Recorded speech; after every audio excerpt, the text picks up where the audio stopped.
Sementara KPK menyebut belum bisa menahan Yakut Khalil Qaumas dan staf khususnya Isfah Abidal Aziz. KPK juga mendesak Biro Haji mengembalikan uang dan aset yang terkait dengan korupsi kuota haji.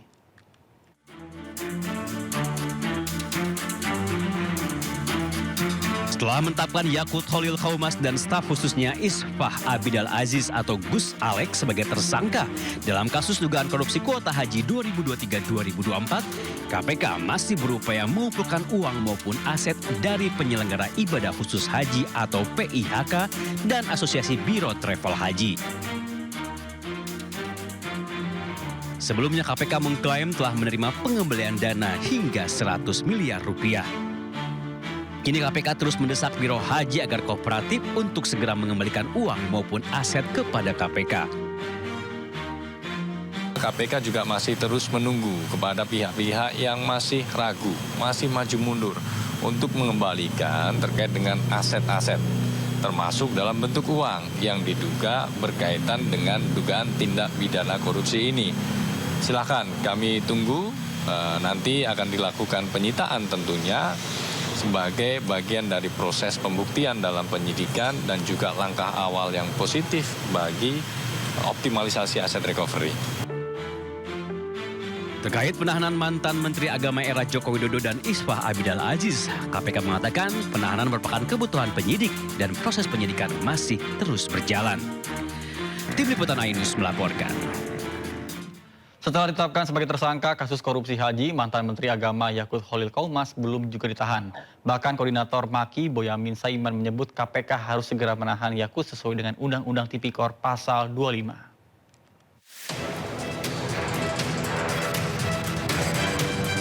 Setelah hampir 7 bulan melakukan penyelidikan dalam dugaan korupsi kuota haji 2024, 8 Januari 2026, KPK akhirnya menetapkan mantan Menteri Agama Yakut Khalil Qaumas dan staf khususnya Isfah Abidal Aziz sebagai tersangka. Keduanya diduga terlibat praktek jual beli 20.000 kuota haji tambahan antara Kementerian Agama dengan Biro Perjalanan Haji. Akibat tingkah laku curang keduanya, KPK menghitung kerugian negara mencapai 1 triliun rupiah. Namun tidak seperti tersangka lainnya yang langsung ditahan, hingga kini mantan Menteri Agama era Jokowi itu masih melenggang bebas. KPK beralasan proses penyidikan masih berlangsung dan belum perlu menahan keduanya. Nanti penyidikannya juga masih akan terus berprogres karena penyidik juga masih menunggu hasil hitung dari BPK untuk nilai final kerugian keuangan negaranya. Sementara menurut Koordinator Masyarakat Anti Korupsi Boyamin Saiman, langkah KPK dianggap tidak mematuhi pasal 25 dengan tidak segera menahan para tersangka. KPK biasanya ketika menetapkan tersangka atau diumumkannya tersangka itu bersamaan dengan upaya paksa, yaitu penahanan. Mestinya ketika sudah menetapkan tersangka ini ya tidak jangka waktu lama, misalnya minggu depan dilakukan penahanan, itu harus jadi wajib itu. Karena kalau tidak ya berarti KPK tidak menyelenggarakan penanganan korupsi dengan mematuhi undang-undang. Karena dalam Undang-Undang Pemberantasan Korupsi itu kan dikatakan pasal 25 bahwa penanganan korupsi diutamakan dari perkara lain dan diselesaikan secepatnya. Nah, secepatnya itu termasuk ya penahanan, upaya paksa itu gitu. Kasus bermula saat pemerintah Arab Saudi memberikan 20.000 kuota haji tambahan. Pemerintah sepakat membaginya menjadi 92% bagi jemaah haji reguler dan 8% bagi jemaah haji khusus. Alih-alih mematuhi aturan, Yakut justru membaginya secara merata. Belakangan diketahui terjadi transaksi jual beli antara Kementerian Agama dan Biro Haji. Tim Liputan Ainus melaporkan. Beralih informasi lainnya, pemirsa, Polda Metro Jaya bergerak merespons terkait dengan laporan dugaan penistaan agama yang dilakukan oleh komika Panji Pragiwaksono dalam pertunjukan stand-up komedi yang bertajuk Mensrea. Polisi mulai melakukan analisis terhadap sejumlah barang bukti yang dilampirkan oleh pelapor.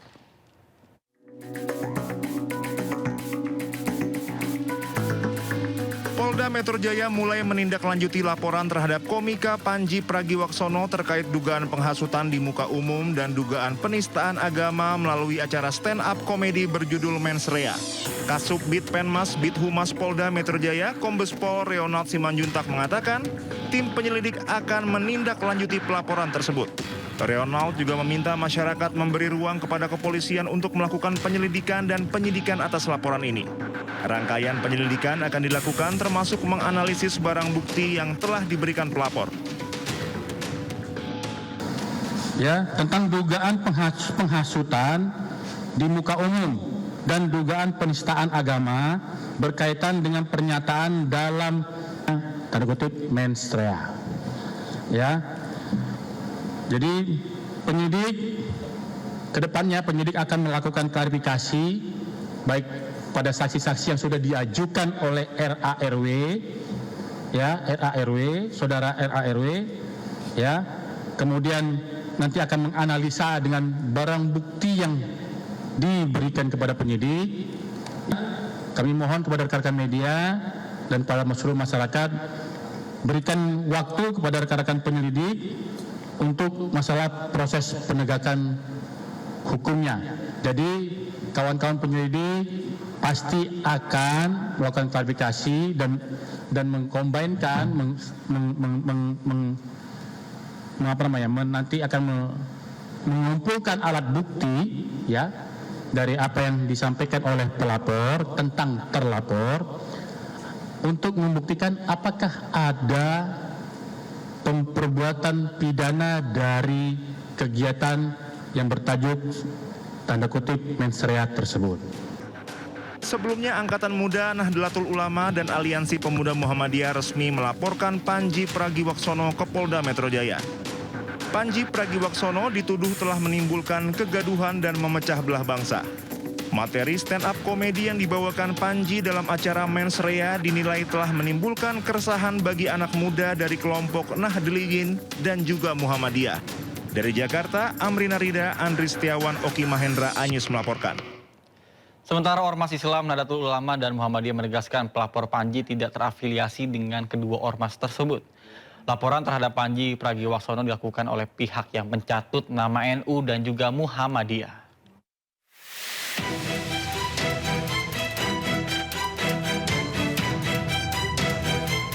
Panggung komedi Tanah Air menjadi sorotan usai materi dalam tayangan bertajuk Mens Rea.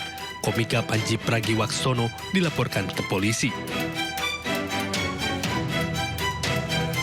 Materi yang disampaikan Panji dianggap bermuatan fitnah dan memicu kegaduhan tanah air. Akibatnya kelompok yang mengatasnamakan sebagai Angkatan Muda Nahdlatul Ulama dan Aliansi Muda Muhammadiyah melaporkan Panji ke polisi.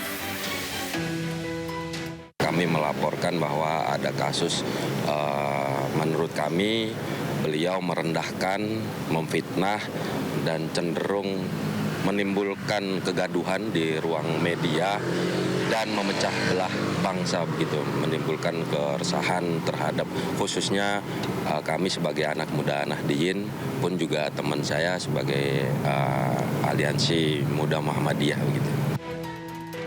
Sementara itu menurut Ketua PP Muhammadiyah Anwar Abbas menegaskan bahwa laporan tersebut tidak resmi dari Muhammadiyah dan pelapor bukan dari bagian organisasi dari Muhammadiyah. Saya sebagai salah seorang ketua di jajaran pimpinan pusat Muhammadiyah menyatakan bahwa hal itu jelas dilakukan bukan oleh Muhammadiyah secara resmi, tapi adalah oleh sekelompok anak muda ya dari kalangan organisasi yang mungkin merasa tidak puas ya dengan apa yang diperbuat oleh saudara Panji. Bantahan juga disampaikan oleh Ketua PBNU Ulil Absar Abdallah melalui kanal resmi NU Online. Ulil menyebut organisasi pelapor Panji Pragiwaksono bukan bagian dari PBNU. Ia menegaskan bahwa kelompok yang mencatut nama PBNU untuk melakukan beragam aktivitas, termasuk aktivitas hukum. Bahkan Ulil menyebut bahwa masyarakat butuh ruang humor dan menyayangkan jika komika dilaporkan akibat materi stand-up-nya. Pertunjukan stand-up komedi mens rea Panji Pragiwaksono viral di media sosial usai tayang di sebuah platform layanan streaming berbasis langganan. Sebelumnya, mens rea sudah lebih dahulu hadir dalam tur 10 kota di Indonesia sepanjang tahun 2025. Tim Liputan Ainus melaporkan. Informasi lainnya pemirsa, Ketua Umum PDI Perjuangan Megawati Soekarno Putri membuka rakernas sekaligus peringatan hari ulang tahun ke-53 PDIP di Ancol, Jakarta Utara. Kehadiran Megawati menandai dimulainya rangkaian acara Rakernas sekaligus memperingati hari ulang tahun ke-53 PDIP. Megawati datang didampingi dengan Ketua DPP PDIP Bidang Ekonomi Kreatif sekaligus sang putra Muhammad Prananda Prabowo. Megawati yang disambut oleh Sekjen PDIP Hasto Kristianto langsung menaiki eskalator untuk menuju ruang Rakernas. Pak Ganjar, kanan